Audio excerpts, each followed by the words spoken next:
창세기 40장 9절에서 24절 말씀 교독합니다. 41장이죠? 네, 죄송합니다.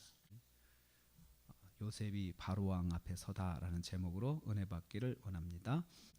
오늘 말씀은 바로왕이 요셉을 불러 자신의 꿈을 말하는 것을 내용으로 하고 있습니다. 9절에서 13절 말씀 먼저 보면요, 술 맡은 관원장이 요셉을 소개하는 장면이 나옵니다. 술 맡은 관원장은 새카맣게 요셉을 잊고 살았다가 이제 바로왕이 밥을 먹으면서 술을 맡은 것은 식사를 관장하는 사람인 것을 알 수 있거든요. 그러니까 식탁에 앉아가지고 바로왕이 고민을 이야기하는 거예요. 꿈을 꿨는데 이상한 꿈을 꿨는데 잘 모르겠다. 그러면서 이제 식사하는 자리에서 이야기를 하니까 이 술 맡은 관원장이 요셉을 더듬더듬 기억을 하게 됩니다. 자신이 이 자리에 다시 복직하게 된 것이 그 히브리 청년이 꿈을 꾸어서 꿈을 해석해서 했는데 그대로 되었다라고 그렇게 소개를 합니다.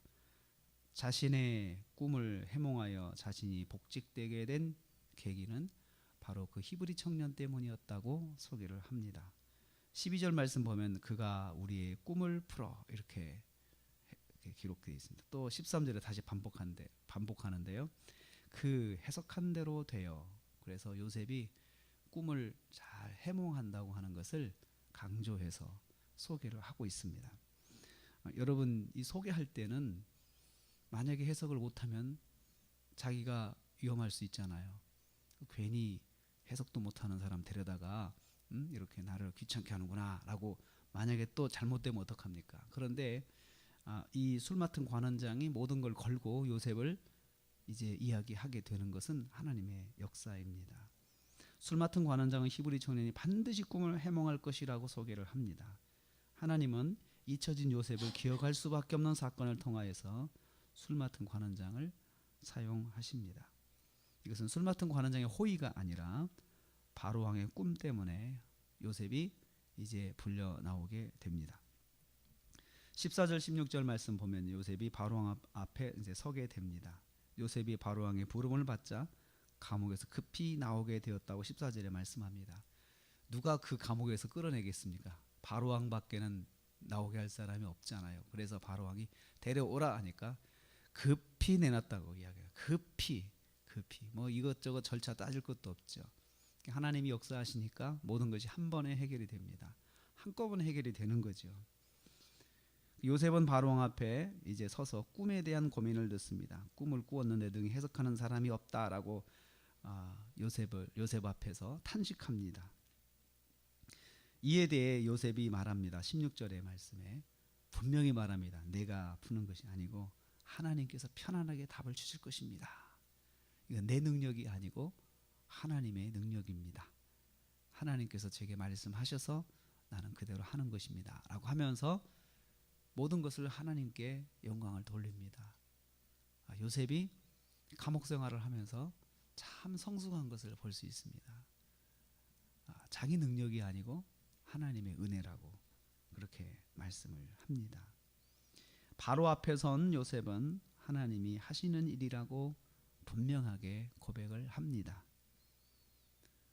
세 번째로 보면 17절 24절 말씀에 요셉은 바로왕으로부터 꿈에 대한 이야기를 듣습니다. 이미 우리는 바로왕의 꿈이 무엇인가를 잘 알고 있습니다. 꿈은 두 가지입니다.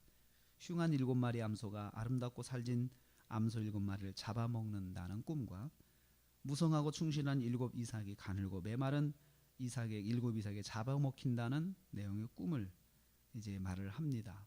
그러면서 덧붙이기를 그러나 해석하는 점술가가 없다 이렇게 말합니다. 해석하는 점술가가 없다. 어떻게 보면은요, 꿈은 해몽을 듣고 나면 굉장히 단순하지요. 단순하고 꿈도 명확합니다. 그런데 점술가들이, 애굽의 그 뛰어난 점술가들이 이 단순하고 간단한 꿈을 해몽하지 못한다고 탄식합니다. 그래서 요셉은 당시 애굽에서 꼭 필요한 사람이 되고 말았습니다. 요셉만이 해몽할 수 있다라고 하는, 그 나라의 어떤 점술가도 이 문제를 해결할 수가 없는데 요셉만이 해결할 수 있다고 하는 꼭 필요한 사람, 당시 애굽 왕에게 있어서 그리고 애굽이라는 한 나라에 있어서 없어서는 안 될 사람으로 요셉이 부각이 됩니다. 국가적인 고민을 위해서 예비된 사람으로 부각이 됩니다. 하나님께서 요셉을 위해서 점술가들의 해석을 막으신 것은 아닌가 이런 생각을 합니다. 나중에 재앙이 있을 때 그 애굽에서 출애굽 때 10가지 재앙이 있을 때 그 대부분의 재앙을 이 점술가들이 따라서 합니다. 마술가들도 따라서 하고. 그러니까 참 뛰어난 사람들이죠. 근데 그 뛰어난 사람들이 이 간단하고 단순한 꿈을 해석하지 못한다고 하는 것은 하나님의 역사라고 생각을 합니다. 보이지 않게 일하시는 하나님의 손길이 요셉의 삶에 함께하고 있습니다.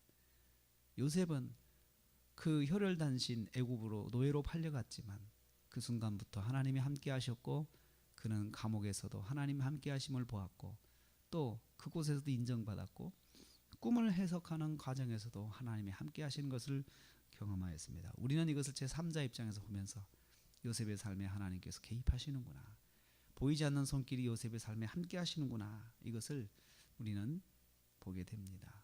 그렇습니다. 우리가 한 주간 동안 우리는 육신의 몸으로 살지만 하나님의 손길이 저와 여러분과 함께 하십니다. 하나님께서 보이지 않는 가운데 우리를 붙잡아 주십니다. 그렇기 때문에 우리가 매사에 요셉처럼 고백하는 것이 필요합니다. 내가 아니고 하나님이 하신다. 내가 아니고 하나님이 하신다. 이 고백이요.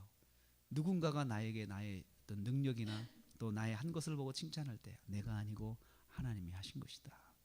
하나님의 역사다. 이 고백, 진심 어린 고백이 우리에게 있어야 합니다. 그리고 우리는 이번 주간을 살면서 하나님이 나와 함께 하시는 것을 꼭 기억하자. 이것을 기억하고 오늘부터 시작되는 또 한 주간도 하나님이 보이지 않는 가운데 보이지 않는 손길로 나와 함께 하시는 그 하나님을 기억하시고 하나님과 동행하시고 또 무슨 일이 있을 때 먼저 하나님을 만나시고 하나님과 상의하시고 하나님과 함께 하심으로 이번 한 주간 승리하시는 저와 여러분 되시기를 주님의 이름으로 축복합니다.